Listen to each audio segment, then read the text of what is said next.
অবশেষে বাংলাদেশের সাথে চ্যাম্পিয়ন ট্রফিতে চরম অন্যায় করলো ইন্ডিয়া, কথাটা বললেন প্যাট কামিন্স। হ্যাঁ ঠিকই বলেছিস কাংলু ভাই, যেহেতু প্যাট কামিন্স তোর বাবা না, ওই জন্য তোর কানে কানে এসে প্যাট কামিন্স বলে গেছে যে দেখ শোন ভাই, বাংলাদেশের সাথে কিন্তু মানে কুত্তা বাহিনীর সাথে কিন্তু ভারত একেবারে অন্যায় আচরণ করেছে। কি ভাই এটাই কি সত্যি? প্যাট কামিন্স তোর বাবা, তাই জন্য তোর কানে কানে এসে বলে গেছে, তাই না? মানে এই বাংলাদেশের কিছু কিছু মানুষজন ঠিক এই ভাইয়ের মতন নাটক করার আর জায়গা পায় না, ঠিক আছে? যেই বাংলাদেশ একেবারে টুর্নামেন্ট থেকে ছিটকে বেরিয়ে গেছে, আর কোনো আশা বা স্বপ্ন নেই সেমিফাইনাল খেলার, সেই সেই মানে নাচতে না জানলে উঠোন বেকা, সেরকম হয়ে গেছে বাংলাদেশের অবস্থা। এখন হেরে গেছে না, এখন দেখবা কত বড় মানে এখন কত বাহানা দেবে, কত বাতেলা মারবে যে উইকেট দেখতে দেওয়া হয়নি, ফিল্ডিং দেখতে দেওয়া হয়নি, ব্যাট করতে দেওয়া হয়নি, বল করতে দেওয়া হয়নি, এইসব বালছাল বলে বেড়াবে এবার। ঠিক বলেছো। তো চলো বন্ধুরা, আজকের ভিডিওতে এই বাংলাদেশি ভাইয়েরই ভিডিও দেখে নেব, যেখানে এই বাংলাদেশি ভাই বাংলাদেশ এই টুর্নামেন্ট থেকে ছিটকে বেরিয়ে যাওয়ার ফলে কান্নাকাটি শুরু করে দিয়েছে, একেবারে মানে বাবারে মারে করে একেবারে লাফালাফি করছে। তো সেই সব ভিডিও দেখে নেব এবং তার প্রতি পুরো জবাব দিয়ে দেব। তো ভিডিওটা পুরোটা ওয়াচ করো এবং চ্যানেলটা সাবস্ক্রাইব করে দিও। অবশেষে বাংলাদেশের সাথে চ্যাম্পিয়ন ট্রফিতে চরম অন্যায় করলো ইন্ডিয়া, কথাটা বললেন প্যাট কামিন্স। তা কাংলু ভাই বলছি কিভাবে একটু শুনি, কিভাবে ভারত বাংলাদেশের ওপর মানে অন্যায় করেছে, কিভাবে ভাই একটু বলো তো। ভাই বাংলাদেশকে উইকেট দেখতে দেওয়া হয় নাই, বাংলাদেশকে সেন্ট্রাল উইকেটে যে উইকেটে খেলা হয়েছিল বাংলাদেশ ইন্ডিয়ার, সেই মাঠের মধ্যে বাংলাদেশকে ব্যাটিং করতে দেওয়া হয় নাই, প্র্যাকটিস করতে দেওয়া হয় নাই, উইকেট দেখতে দেওয়া হয় নাই। অথচ টিম ইন্ডিয়া সে উইকেটে প্র্যাকটিস করছে, উইকেটে ঘোরাঘুরি করছে, উইকেটের আচরণ বুঝছে, ব্যাটিং উইকেট না বোলিং উইকেট সব বুঝছে। কিন্তু বাংলাদেশের বেলায় ঢেরেস আর ইন্ডিয়ার বেলায় তাল গাছ। বাংলাদেশকে দেওয়া হয় মানে কেউ মুরগির পা, আর ইন্ডিয়াকে দেওয়া হয় মানে আস্ত মুরগির মাংসটা। সবসময় ইন্ডিয়াকে ভাই সবসময় ইন্ডিয়াকে আইসিসি সহায়তা করে আর বাংলাদেশকে কোনো সহায়তা করে না, এই হচ্ছে একটা অবস্থা। আর এই জায়গায় আমরা বাংলাদেশ ইন্ডিয়ার কাছে হেরে গেছি। ও বাবা, আচ্ছা কাংলারা তোদের বলতে লজ্জা করে না বল? তোদের বাংলাদেশের প্লেয়াররা আগের দিন রাত্রেবেলা নাকি ভরপেটটা মানে গিলে রেখেছে তেল খাবার, ঠিক আছে? মানে যত পারে আনন্দ ফুর্তি করে রেখেছে আগের দিন রাত্রেবেলা, তারপরের দিন সকালবেলা এসে ওদের উইকেট দেখতে দেবে আবার। ভাই একটু একটা কথা বলতো, তোরা কাংলারা এইসব কোথা দিয়ে জানতে পারিস এইসব বালছাল কথাবার্তা? ও হ্যাঁ, তোদের বাবা বলেছে না প্যাট কামিন্স? না আসলে প্যাট কামিন্স ভাই আবার এই টুর্নামেন্টে নেই, তো তার আবার হিংসা হতে পারে ইন্ডিয়ার ওপরে যে বাংলাদেশের ওপর ইন্ডিয়া অন্যায় আচরণ করেছে। ওই তো বালের টিম বাংলাদেশ, ঠিক আছে? তার আবার এত গর্ব কিসের জন্য? মোদ্দা কথা হলো ভাই, তোরা হেরে গেছিস তো হেরে গেছিস, ব্যাস। উইকেট দেখতে দেওয়া হয়নি, কি দেখতে দেওয়া হয়নি ভাই অত তো জানার দরকার নেই।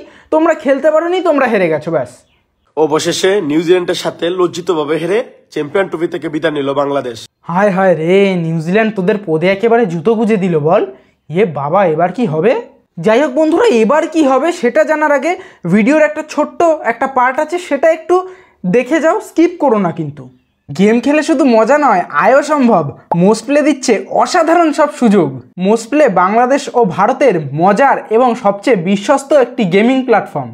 এখানে বন্ধুদের রেফার করুন এবং 1200 টাকা পর্যন্ত আনলিমিটেড বোনাস পান। এমনকি আপনার জন্মদিনে মোস্ট প্লে দিচ্ছে আপনাকে 2000 টাকার উপহার। ফেসবুক রিভিউ দিলেই পাবেন 200 টাকা বোনাস। দৈনিক 650% স্লট বুস্ট 13,000 টাকা পর্যন্ত। দৈনিক 30% স্পোর্টস রিলোড বোনাস 4000 টাকা পর্যন্ত। আইসিসি চ্যাম্পিয়ন্স ট্রফিতে 200% রিলোড বোনাস পান। এখানে দ্রুত ও নিরাপদ লেনদেন। বাংলাদেশে বিকাশ, নগদ, রকেট উপায় এবং ভারতে ফোনপে, গুগল পে, ইউপিআই এর মাধ্যমে ডিপোজিট এবং উইথড্র করুন। এখনই নিচে দেওয়া পিন কমেন্টে গিয়ে মোস্ট প্লেতে সাইন আপ করুন। আরও বেশি জিতুন, মজা উপভোগ করুন এবং বিশাল ইনকামের সুযোগ পান। তো যাই হোক বন্ধুরা, ভিডিওর সেই পার্ট শেষ। এবার দেখা যাক বাংলাদেশের পশ্চাতে কেমন থাপ্পড়গুলো এবার আমি ফেলাই। চলো এক একটা করে ভিডিও দেখবো, এক একটা করে জবাব দেব। অবশেষে চ্যাম্পিয়ন ট্রফি থেকে বাংলাদেশের বিদায়। অবশেষে চ্যাম্পিয়ন ট্রফি থেকে আমার দেশ বাংলাদেশের বিদায়। চ্যাম্পিয়ন ট্রফি 2টা ম্যাচ খেলো বাংলাদেশ, দুইটাই হারলো এবং সেই সাথে বাংলাদেশ চ্যাম্পিয়ন ট্রফি থেকে বিদায় নিল। সেই সাথে বাংলাদেশের বাবা মানে অতীত বাবা পাকিস্তানকে নিয়ে বাড়িতে গেল। বাংলাদেশও চ্যাম্পিয়ন ট্রফি থেকে বিদায়, সেই সাথে তারা সাথে গেল, সাথে পাকিস্তানকে নিয়ে বাড়িতে চলে গেল। আরে ভাই এই ভেবে মন খারাপ করো না যে বাংলাদেশ মানে তোমার দেশ বাংলাদেশ এই টুর্নামেন্ট থেকে ছিটকে বেরিয়ে গেছে। অন্তত এই ভেবে মানে হাসি খুশি থাকো যে তোমার দেশ বাংলাদেশ আইসিসি তোমার দেশকে এই টুর্নামেন্টে অন্তত ঠাঁইটুকু দিয়েছিল, কারণ বাংলাদেশ এবং পাকিস্তান এই দুটো টিমের যা অকাত ভাই, কোনো আইসিসি টুর্নামেন্টে এদের অংশগ্রহণ করা উচিত নয়। আমার মনে হয় অন্তত বাংলাদেশের উচিত নয়, কারণ এরা ভাই খেলতে তো পারেই না, এসে একটুখানি মানে বাংলাদেশের খেলা মানেই বিনোদন, আর কিচ্ছু না। বাংলাদেশের খেলা মানেই ইউটিউবে ভিডিওর পর ভিডিও, বিনোদনের পর বিনোদন, আর খিল্লির পর খিল্লি। তাই অন্তত আমার মনে হয় এর পরের আইসিসি টুর্নামেন্ট থেকে বাংলাদেশকে বাদ দেওয়া উচিত। বাদ দিয়ে সেখানে শ্রীলঙ্কা ঢোকাও, জিম্বাবুয়ে ঢোকাও, যা খুশি ঢোকাও, আমার তাতে কোনো সমস্যা নেই, কিন্তু বাংলাদেশকে আগে তোমরা বাদ দাও। অনেক আশা করছিলাম বাংলাদেশ দল নিয়ে, যে আমার বাংলাদেশ চ্যাম্পিয়ন ট্রফিতে সেমিফাইনাল খেলবে, ফাইনাল খেলবে, চ্যাম্পিয়ন হবে। অনেক আশা করছিলাম ভাই, এই বাংলাদেশকে নিয়ে অনেক আশা করছিলাম। যতবার বাংলাদেশকে নিয়ে আশা করছি ততবার বাংলাদেশ আমাদেরকে হতাশ করছে, কষ্ট দিচ্ছে। তোমার এত আশায় তো তোমার বাংলাদেশের প্লেয়ার একেবারে পকাত করে হেগে দিল রে। ইজি রান আউট, 2 থেকে 3 হাত দূরে Rachin Ravindra run out, easy chance. বাংলাদেশের সোনার ছেলেরা, লোহার ছেলেরা, পিতলের ছেলেরা, তামা, দস্তা, কয়লা, সোনার ছেলেরা, কি বলবো, গোল্ডেনের ছেলেরা, তামিল, কি বলবো আর, এই সোনার ছেলেরা ইজি রান আউটটা করতে পারে না। হাতের কাছে রাচি রবীন্দ্র 20 রানে ছিল মাঠে, আউটটা করে ফেললেই বাংলাদেশ একটা অপরচুনিটি পেয়ে যেত জিতার জন্য। আরে কাংলু ভাই, তুমি কার কাছ থেকে আশা রাখছো? ওটা বাংলাদেশের প্লেয়ার, ঠিক আছে? ইন্ডিয়ার অক্ষর প্যাটেল না, যে প্রায় তোমার 10 ফুট দূর থেকেও বল ছুঁড়ে উইকেটে স্টাম্পে লাগাবে, ঠিক আছে? ওটা বাংলাদেশের প্লেয়ার। ওরা মনে হয় 1 ইঞ্চি সামনে থাকলে, ওই যে যেমন বিরাট কোহলির সাথে হয়েছিল আর কি টেস্ট ম্যাচে, বাংলাদেশ ভার্সেস ইন্ডিয়ার টেস্ট ম্যাচে বিরাট কোহলির সাথে যেটা হলো, বিরাট কোহলি ব্যাট করলো, ব্যাট করে রান নিতে গেল, ইজি রান আউট, সেই রান আউট মিস করে এরা। কেমন ছ্যাঁচড়া প্লেয়ার ভাবো তো। সেই সব প্লেয়ারদের থেকে তুমি আশা রাখছো যে ওই 2-3 ফুট দূর থেকে ওরা স্টাম্পে বল লাগাবে?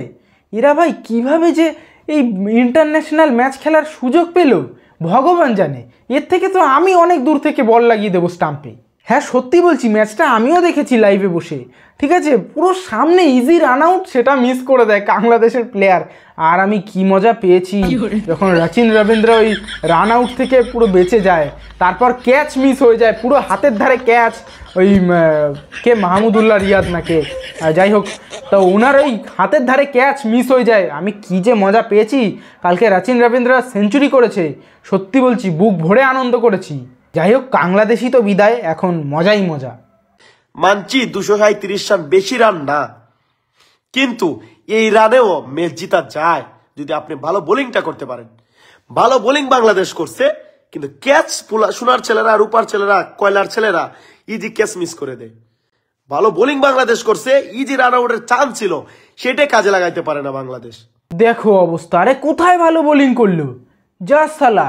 আরে ভাই, প্রথম পরপর 2টো উইকেট নিয়ে নিলি, সেটাকে ভালো বোলিং দেখায় না, ঠিক আছে? ওই 100+ রানের একটা সেঞ্চুরিয়ান পার্টনারশিপ গড়ে উঠলো, সেখানে তুমি বলছো যে ভালো বোলিং করেছে? বাহ। মাহমুদুল্লাহ যে ক্যাচটা মিস করেছে, ওটা তো তাও রাচিন রবীন্দ্র সেই 90+ রানের গতিতে মানে রান পার করে গেছে, তারপর গিয়ে ক্যাচ মিস হয়েছে। রান আউটে তো মানে রান আউটের সাথে তো আর কোনো বোলিংয়ের সম্পর্ক নেই। তোমরা কালকে বোলিংও ভালো করোনি। টসে জিততে বাংলাদেশ ব্যাটিং করার সিদ্ধান্ত নিয়েছিল। বাংলাদেশের দুর্বল সেক্টর হচ্ছে ব্যাটিং, বোলিং সেক্টর হচ্ছে ভালো সেক্টর, যেখানে বাংলাদেশ বোলিং করে ভালো করতে পারে। যেখানে ব্যাটিং দুর্বল বাংলাদেশ, ওই জায়গায় টসে জিততে বাংলাদেশ কেন আগে ব্যাটিং নেয়? মানে খেলার অর্ধেক খেলা শেষ হয়ে যাওয়ার আগে কি মানুষ হেরে যেতে চাইছে? আপনি যখন দুর্বল থাকবেন ব্যাটিং এ, তাহলে আপনি চেষ্টা করবেন আগে বোলিংটা ভালো বোলিং করে প্রতিপক্ষকে আটকাই দেয়, পরে ব্যাটিং করে চেষ্টা করবেন ম্যাচ জিতানো। এটা আপনি চেষ্টা করবেন। আপনি টসে জিততে নিলেন কি? ব্যাটিং। আপনি দুর্বল ব্যাটিং এ, টসে জিততে আপনি নিলেন ব্যাটিং এবং টার্গেটে দিলেন 231। আগের ম্যাচে টার্গেট দিলেন 241, এখন দিলেন 237। তাহলে ভাই তুমি নিজেই বলো, এখানেও কি তুমি ইন্ডিয়ার দোষ দেবা যে ইন্ডিয়া চালাকি করেছে, ইন্ডিয়া অন্যায় করেছে? কারণ এখানে নিজেরাই টসে জিতেছে, ম্যাচও অন্য কারোর সাথে ছিল, নিউজিল্যান্ডের সাথে। এখানে তুমি ভাই কাদের দোষ দেবা? এখানে তো একেবারে ইন্ডিয়ার থেকেও পুরো বাজেভাবে হেরেছে। ইন্ডিয়া যেভাবে বাংলাদেশকে হারিয়েছে, তার থেকেও লজ্জিতভাবে নিউজিল্যান্ড হারিয়েছে বাংলাদেশকে। তো এখানে তুমি কাদের দোষ দেবা? নিউজিল্যান্ডের দোষ দেবা? আরে ভাই শোনো, এত খেলা খেলা খেলা খেলা নিয়ে বালছাল ভিডিও না বানিয়ে আগে নিজেদের প্লেয়ারদের দোষগুলো তুলে ধরো, তারপর অন্য দেশের প্লেয়ারদের দোষ তুলে ধরো ওখানে, ঠিক আছে? তো এই যদি হয় তোমাদের টার্গেট, তাহলে ভাই চ্যাম্পিয়ন ট্রফির যে মাঠটা, লাহোরের মাঠ বলেন, দুবাই মাঠ বলেন, এরকম মাঠে কি 200 রানের 240 রান 30 রানের উইকেট, এটা অস্ট্রেলিয়া 356 করে চেঞ্জ করে, নিউজিল্যান্ড ইংল্যান্ডের মতো দল কত করে, নিউজিল্যান্ডের মতো দল করে 300, সবাই 300-র উপরে রান করে, যত ব্যাটিং আছে টিম তারা 300-র উপরে রান করে, স্ট্রংলি ব্যাটিং করে। আর আমাদের বাংলাদেশ 1 উইকেট পড়লে 4 উইকেট পড়তে বেশি সময় লাগে না, 2 উইকেট পড়লে 4 উইকেট পড়তে সময় লাগে না, 3 উইকেট থেকে 5 উইকেট পড়তে বাংলাদেশের মাত্র লাগছে 10 বল, আর 3 থেকে আর 50 রান তুলতে গিয়ে বাংলাদেশ অল আউট। এই হচ্ছে আমার দেশ বাংলাদেশের অবস্থা। সত্যি মেরি, এই ভাই কিন্তু ভালো, মানে এই কাংলু ভাই ভালোই বলেছে। কিন্তু সত্যি বলতে একটা ব্যাপার দেখো, কালকে রাওয়ালপিন্ডির মাঠে খেলা ছিল, তো রাওয়ালপিন্ডির মাঠে একেবারে বাংলাদেশের ক্রিকেট মানে অ্যাসোসিয়েশনের পুরো পিণ্ডদান হয়ে গেল। সত্যি বলছি মাইরি, যেই সব কী বলবো বলো, এখানে পুরো ইজি একটা ফিল্ড, ইজি মানে ইজি উইকেটের একটা মাঠ, সেই মাঠে কিনা 236 রান করে তোমরা আশা করছো ম্যাচ জেতার, যেটা জীবনে সম্ভব নয়। আমার তো মনে হয় আজকে খবরে বেরোনো উচিত ছিল যে মানে পাকিস্তানের রাওয়ালপিন্ডির মাঠে পিণ্ডদান করলো নিউজিল্যান্ড বাংলাদেশ ক্রিকেট অ্যাসোসিয়েশনের। সিরিয়াসলি বলছি বন্ধুরা, 97 না 98 রানে বাংলাদেশের ছিল 2 উইকেট, সেখান থেকে 118 রানে 5 উইকেট। হাসি লাগে, মানুষের হাসি লাগে, ঠিক আছে? যেখান থেকে কি বলবো বলো, এখানে একটা মানুষের আর কিছু বলার নেই বাংলাদেশের বিষয়ে। বাংলা বাহিনী, বাংলাদেশ, কি বলবো ভাই, বিদায় বিদায় বাংলাদেশ চ্যাম্পিয়ন ট্রফি থেকে। চ্যাম্পিয়ন ট্রফির কাপ নেওয়ার জন্য নাজমুল শান্তকে বলা হয়েছিল সংবাদ সম্মেলনে যে আপনি কিসের জন্য যাইতেছেন, কয় কাপ নিতে, চ্যাম্পিয়ন ট্রফির কাপ আনতে সে যাইতেছে। এই তোমার কাপের নমুনা। ওই আগে থেকে ওভার কনফিডেন্স হয়ে দেখা, একটু ভাবসাব দেখালে না এই কাজটাই হয়। যেমন তোমাদের প্লেয়াররা দেখিয়েছে, তাদের নমুনা কি হলো, তারা চ্যাম্পিয়নশিপ ট্রফি থেকে বাদ হয়ে গেল, মানে সেমিফাইনাল আর খেলতে পারবে না, কোনো মতেই পারবে না। এবং তোমাদেরও সেই নমুনা হলো, তোমরাও আগে থেকে তাধেই করে নাচানাচি করছিলে বাংলাদেশ জিতবে বাংলাদেশ জিতবে, ব্যাস বাংলাদেশের একেবারে পুরো খেল খতমই হয়ে গেল। এটা একটা ব্যাটিং এর নমুনা বাংলাদেশের। ছি, তোরা তো বাড়িতে গেলে তোদের জাতি বাবা পাকিস্তানকে নিয়ে বাড়িতে গেলে, মানে এটা কি পাকিস্তান বাংলাদেশে ভাই ভাই মিলেমিশে বাড়িতে যাই? আরে বল না রে ভাই, পাকিস্তান বাংলাদেশে ভাই ভাই মিলেমিশে বাড়িতে যাই। এই হলো আজকের আমার ভিডিওর ট্যাগলাইন, বাংলাদেশ পাকিস্তান ভাই ভাই মিলেমিশে ইন্ডিয়ার কাছে পদমারা খাইতে যাই। এই তোমাদের খেলার ধরন, এই ছিল তোমাদের মনে, তাহলে কেন আমাদের মনে ধরিয়েছিলে আশা, কেন আমাদের বুকে বেঁধেছিলে বাসা, ভেঙে খাল খনন বের করে দিলে হইলাম আজ নিরাশা, হায় হায় হইলাম আমি নিরাশা। ওগো বাংলাদেশ, তুমি আমাদের আবেগ নিয়ে খেলো, প্রতি বছর প্রতি সময় প্রতি সিজন তুমি আমাদেরকে জিতিয়ে দেবে চ্যাম্পিয়ন করে দেবে বলো, আর দিন শেষে প্রথম রাউন্ড থেকে বিদায় নাও। শোনো বাংলাদেশি ভাই, ঠিক আছে, আজ আমি এই কথাটা বলছি, এটা আগামী 100 বছরে মিলিয়ে নিও। আগামী 100 বছরের মধ্যে বাংলাদেশ না কোনো আইসিসি টুর্নামেন্ট জিতবে, না কোনো মানে কি বলবো ভারতের এগেনস্টে ম্যাচ জিতবে, না কোনো শক্তিশালী টিমের এগেনস্টে ম্যাচ জিতবে, জীবনে পারবে না অন্তত। আর যাই হোক, আইসিসি টুর্নামেন্ট একটাও ফাইনাল জিততে পারবে না বাংলাদেশ। আজ আমি বলে রাখলাম, মিলিয়ে নিও, ঠিক আছে? আমার যেটা মনে হয় ভাই, ক্রিকেট খেলা আমাদের ছেড়ে দেওয়ার দরকার, আইসিসি আমাদেরকে নিষিদ্ধ করে দাও। তো আশা করি বন্ধুরা তোমরা দেখতেই পেলে, বাংলাদেশি ভাই অবশেষে দাদা ভাই, ঠিক আছে, আইসিসির কাছে হার মেনে নিল। এরা ভাই হার মেনে গেছে, সম্ভব নয়, কারণ একটা টিম দিনের পর দিন যখন হেরে যায়, জীবনে একটা জয়লাভ নেই কপালে, তাদের আর কি বলবে, মুখ থেকে এরকম ভাষাই বেরোবে। তো আইসিসির কাছে এরা হার মেনে নিয়েছে। যাই হোক বন্ধুরা, অ্যাট লাস্ট এই অবশেষে দাদা ভাইয়ের ঠিক আছে, একটু কান্নাকাটি তোমরা দেখে নাও। বাংলাদেশ এই টুর্নামেন্ট থেকে বেরিয়ে যাওয়ায় তার কি মানে তার মনে কতটা প্রভাব পড়েছে একটু দেখে নাও। চ্যাম্পিয়ন ট্রফি অন্যতম একটা শক্তিশালী দেশ হারালো আজকে।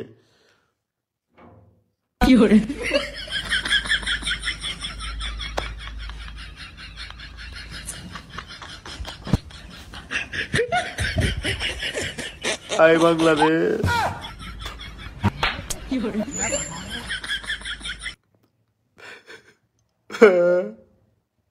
আরে ভাই কেঁদো না, চিন্তা নেই, কোনো সমস্যা নেই। আবার আইসিসি টুর্নামেন্ট আসবে, আইসিসি তোমাদেরকে ক্ষমা করে আবার তোমাদের আইসিসির কাছে মানে আইসিসির কোলে তোমাদের বাংলাদেশকে একটু জায়গা দিয়ে দেবে, কোনো রকম একটু মাথা গোজার ঠাঁই দিয়ে দেবে, এবং তারপর আবার এক লাথি মেরে কত করে তোমাদেরকে বের করে দেবে আইসিসি দিয়ে, ঠিক আছে? মানে সেই টুর্নামেন্ট থেকে আবার প্যাকাত করে লাথি মেরে তোমাদেরকে বের করে দেবে। এটাই হচ্ছে প্রতিবার ধরে, এটাই হচ্ছে, আর এটাই হবে আগামী দিনেও। তাই মন খারাপ করার কোনো বিষয় নেই।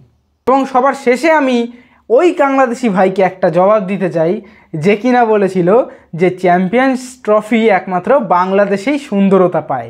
দেখে নাও দেখিনি একটু ভিডিওটা। কলা গাছে যেমন কলা সুন্দর, পুকুরে যেমন মাছ সুন্দর, মায়ের কুলে যেমন শিশু সুন্দর, ঠিক তেমনি চ্যাম্পিয়ন্স ট্রফিটা বাংলাদেশ টিমের হাতে সুন্দর, এবং এটাই বাস্তব। বলছি ভাই একটা কাজ কর, তোর বান্টুর মাথায় টপি ঝুলিয়ে ঘুরে বেড়া, ঠিক আছে? দেখবি খুব ভালো মানাবে। তো যাই হোক বন্ধুরা, অবশেষে বাংলাদেশ হার মেনে নিয়েছে এবং বাংলাদেশ এই ম্যাচ মানে এই টুর্নামেন্ট থেকেও বেরিয়ে গেছে, এটাই আনন্দের বিষয়। তো আজ ভিডিওটা এই অবধি রইলো। কেমন লেগেছে কিন্তু অবশ্যই কমেন্ট বক্সে কমেন্ট করে জানিয়ে যেও। আর হ্যাঁ, চ্যানেলে কিন্তু নতুন হলে চ্যানেলটা অবশ্যই সাবস্ক্রাইব করতে ভুলো না। 15,000 সাবস্ক্রাইবার করে দেওয়ার জন্য তোমাদেরকে অসংখ্য ধন্যবাদ তোমাদেরকে। তোমরা না থাকলে এসব কিছুই হতো না। তো যাই হোক, আজই অবধি, tata bye bye. Next video আসছে খুব তাড়াতাড়ি, খুব জলদি আসছে, দেখা যেন পাই তোমাদের। Tata guys.